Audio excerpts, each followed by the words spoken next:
Stardom hasn't been the same since Hana passed. The entire direction of the promotion changed drastically after what happened to her. I don't think that Julia would have had the same top spot in the company like she does now, and I don't think that Tam Nakano would have been the one main eventing with Julia in Stardom's huge All-Star Dream Cinderella show.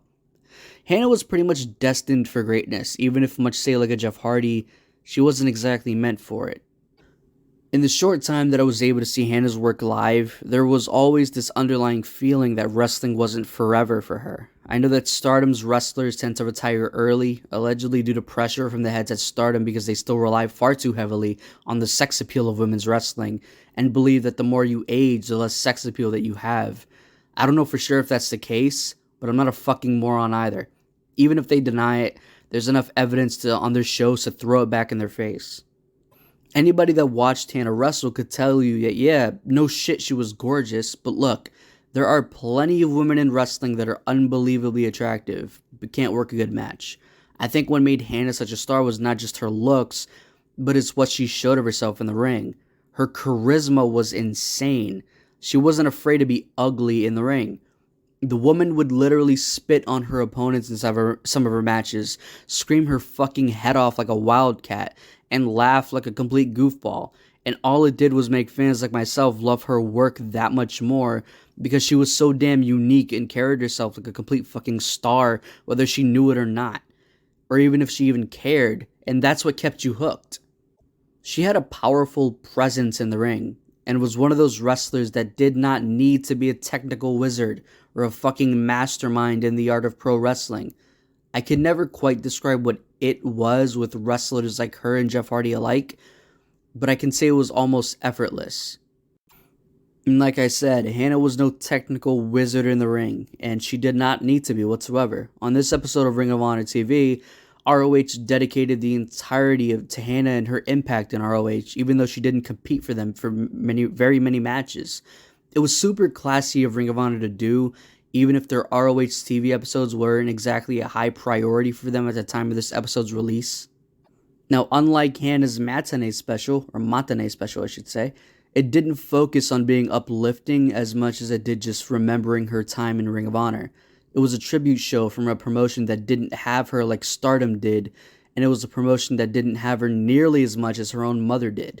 If you tuned into the show expecting matinee levels of tribute in memory of Hana Kimura, then I'm sorry to say that you'll leave underwhelmed because Ring of Honor wasn't a home for her in nearly the same way. Especially when even watching her matches on this show, you'll realize that she was still very early on in her career and that her star wasn't just beginning to flourish like it was towards the end of 2019. Even if the matches weren't all that much to write home about here, it's still Hana Kimura.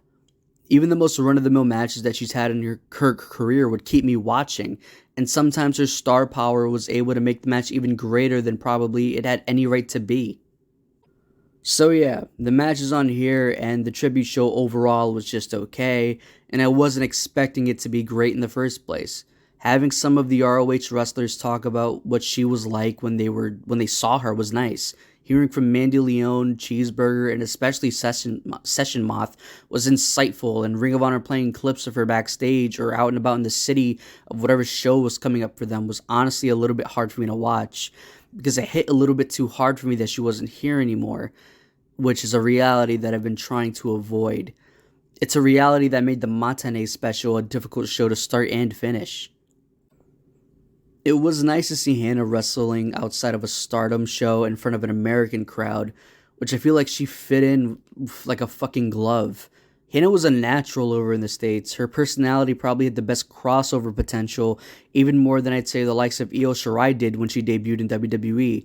Even in her first ROH match so early in her career against Sumi Sakai, like the commentary of the match pointed out, she was so damn confident out there.